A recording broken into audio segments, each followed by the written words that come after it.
Ooh, I love you, I love you, I love you, I love you, I love you.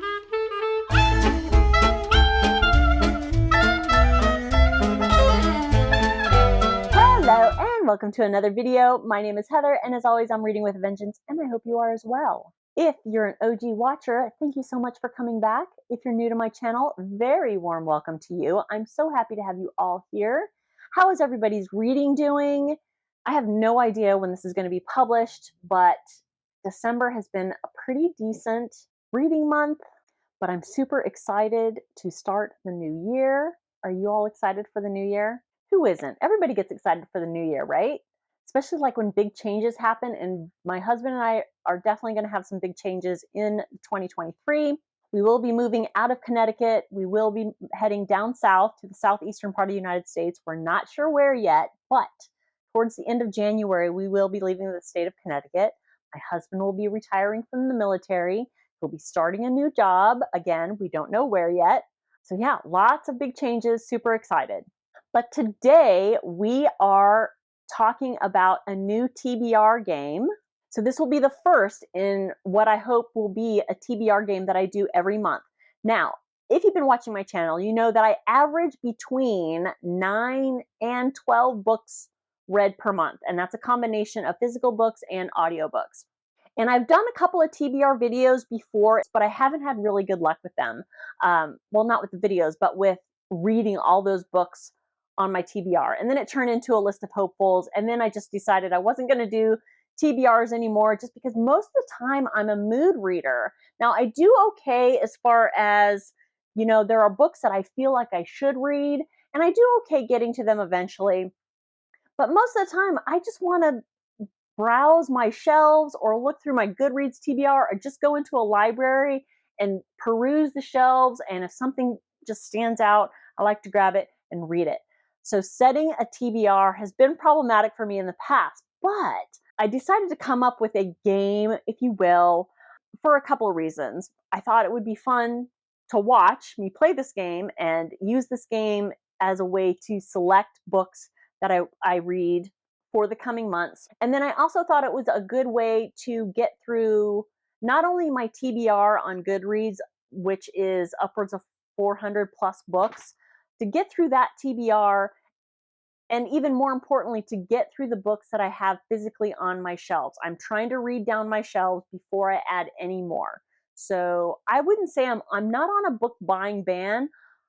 I don't like to put bans on myself, but I'm not going to be buying any new books in the near future. Now, that's not to say I don't go to the library and bring home a stack of books that I had no intention of reading in the near future, but they were staring me in the face.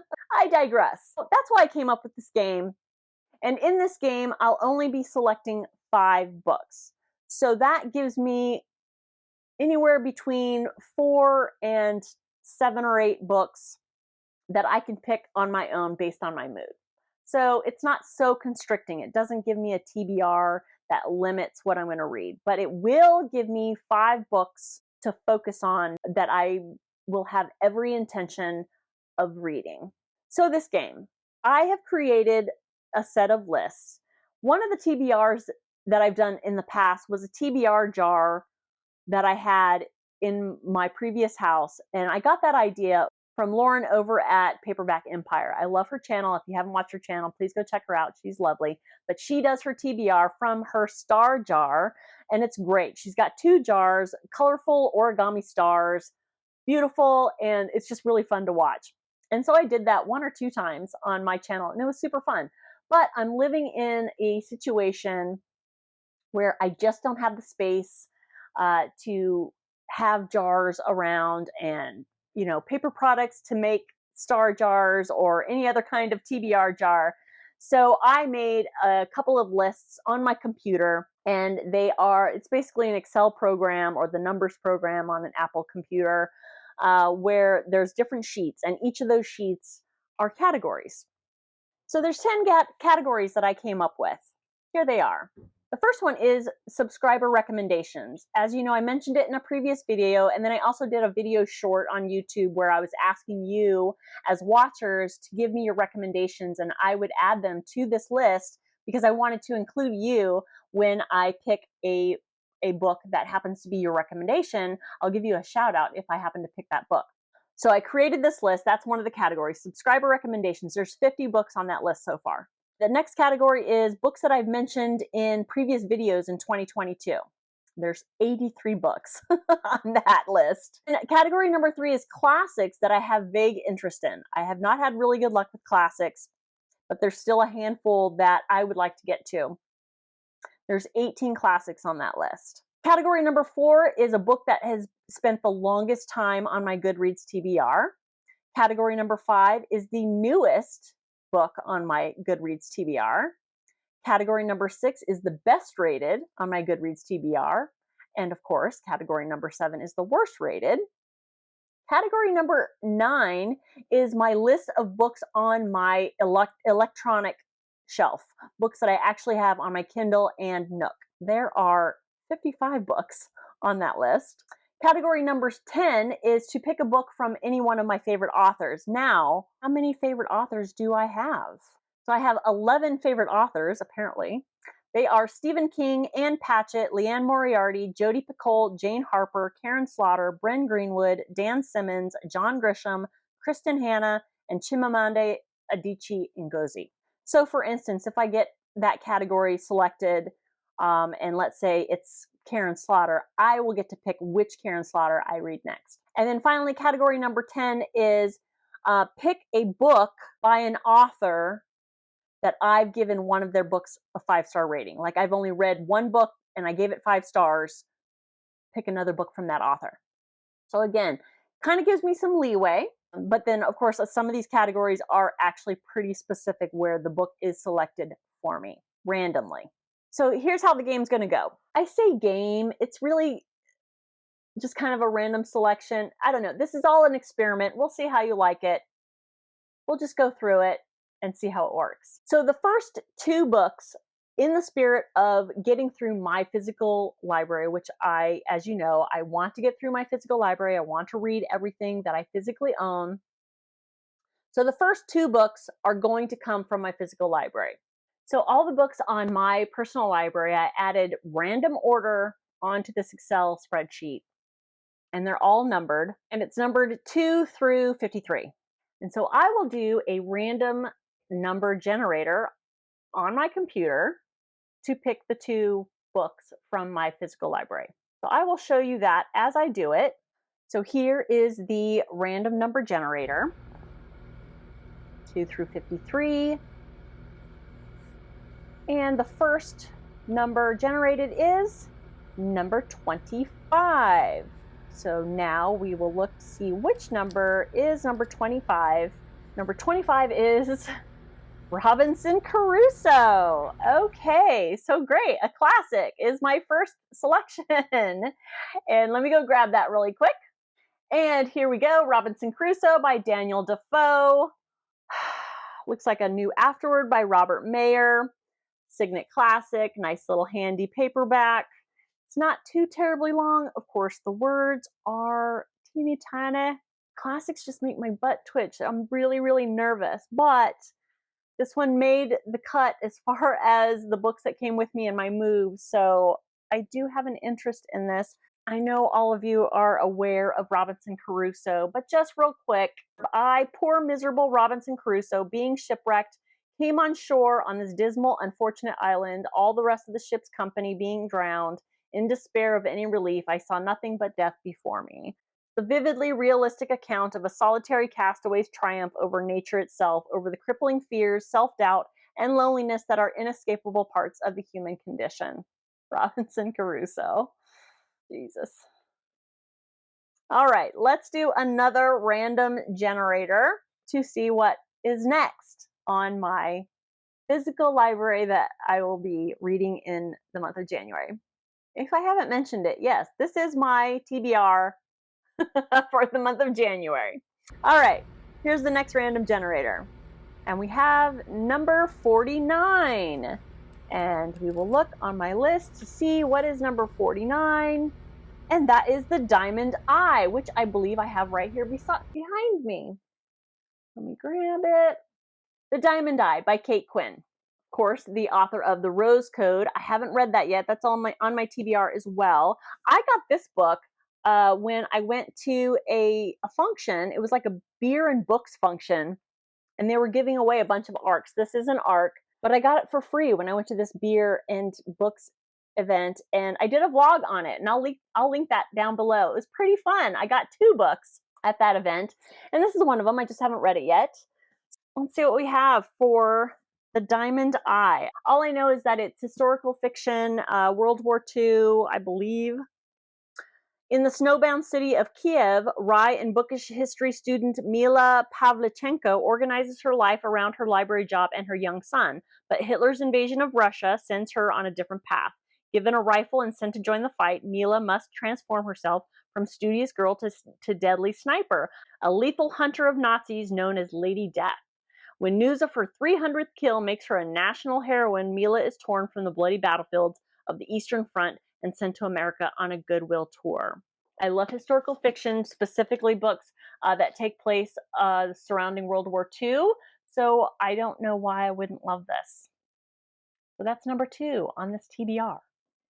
So the next part of this TBR game that I have concocted is to roll a die to determine how many categories I get to pick from for my next 3 books. I'm only choosing 5 for a TBR, and since it's only 3 that I have left, obviously I don't want any more than 3 categories to choose from. Now, if I get the same category all 3 times, then that's fine. So I'll only be rolling 1 die. If I roll a 4, a 5, or a 6, I'll just roll again.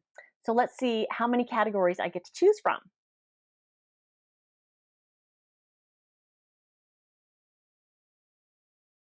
Looks like I get to choose from 3 different categories. Yay me. So the next thing I will do, there are 10 categories. So I have 10 sheets that those categories are on in my little spreadsheet here. So I will roll 2 dice to determine which sheets I will grab the next 3 books from. So the first roll is a 6. And it turns out sheet number 6 is my best rated on Goodreads. Now that's exciting. Of course I want to read something that's really highly rated. And let me look on my Goodreads here. You see. This was just recently added to my TBR, and that is The Dead Kids Club by Rich Hosek. Now I saw Lezlie over at the Nerdy Narrative talk about this book, and it intrigued me. And so I added it to my TBR. It is rated at 4.67. That's crazy. This one says, no one would ever want to join the Dead Kids Club. The dues are a price too high to pay. 2 grieving parents find themselves plumbing the depths of despair when their son is killed by an unrepentant drunk driver who escapes justice for his crimes. He gets to live while their son's life ended all too soon. Can they find solace through their support group, or is revenge their only path to finding peace? The thing is, killing the son of the city's most notorious mobster has consequences. We all have a dark side, and once we set aside our better angels to let loose our inner demons, there's no turning back. Doesn't that sound amazing? I'm super excited for that. Yay! All right. That's exciting. That balances out having to read a classic. Let's roll again to see which category is next. All right. Looks like a 4. And category 4 is, category 4 is the longest on my TBR. Oh, geez. Oh, gosh. The longest on my TBR. I think I even know what that is. And if it's what I'm thinking, it's another classic. Oh, my God. What did I do to myself? Yep. The book with the most amount of pages on my TBR that I'll be reading in January is The Count of Monte Cristo by Alexandre Dumas. Oh, my goodness. Yes, I want to read this. Yes, it's intimidating. My husband loved it. My husband also loved In the Name of the Wind, which I DNF'd. Well, everybody knows this story, so I don't need to read the synopsis for this one. It's a story of revenge. It takes place in France in the 1800s. Wow, that is a big ask for me. But to knock 2 classics off my list at the beginning of the year, pray for me. All right, let's see what is the final category in the final book for my TBR. And just a quick note, since one of my categories is classics, and I already have 2 classics on this list for my TBR, if I get which category is that? If I roll a 3, which category 3 is classics, I'm gonna roll again because 2 classics in 1 month, that's asking a lot to begin with. 3 classics, I don't think so. So let's roll to see what other category we get. And it looks like we roll a 5. Category 5 is the newest on my TBR. So the one that I've added to my Goodreads TBR most recently. Let's see what that is. Aha! Us Against You by Frederick Backman. And that is the second in the Beartown series. And I just read Beartown. That's cool because it's still fresh in my mind. So I won't read you the synopsis since it is a second in a series. If you haven't read Beartown yet and you still want to read Beartown, Beartown takes place in a small town in a Norwegian country. Is it Norway? I think it's Norway. Anyways, very small town, close-knit community. Hockey is everything to this town. A hockey team of teenagers, very well supported by the town, and they're about to go to nationals or some really, really huge championship event. There's a party that has a lot of these hockey players at this party, and there's a girl who is the daughter of, is it the hockey coach? I don't know. Something bad happens to her. The star hockey player is accused. The town is split. Some people think she's lying. Other people think that she's not getting the justice she deserves. Really, really good story. Frederick Backman has a way of telling a story that is just unique and really gets under your skin, breaks your heart, puts it back together again. Anxious People is one of my all-time favorite books. I loved Uwe as well. I really enjoyed Beartown. While it wasn't my favorite of his, I really, really enjoyed it. And I'm looking forward to reading the second in the series. So yay. So that is it. Those are the 5 books I picked for myself somewhat randomly. We'll see how that works out for me. Oh my God, The Count of Monte Cristo and Robinson Crusoe. What have I done to myself? Have you read any of these books? Please give me some encouragement. Help me. I'm a little nervous. Put your comments down in the doodly-doo, or you can just say hi. I'd love to hear from you. Let me know what you think of this game and if it was enjoyable for you to watch. It was kind of fun for me to have the random number universe pick my books. We'll see how much of a success it is. That's why I only picked 5, so I think I'm being somewhat smart about it. We'll see. But let me know if you enjoyed this game and this way of me picking out my TBR. If you're still watching at this point, please consider giving that like button a boop, and a subscribe would be wonderful. Thank you, thank you, thank you so much for watching, and I will see you next time. Bye-bye.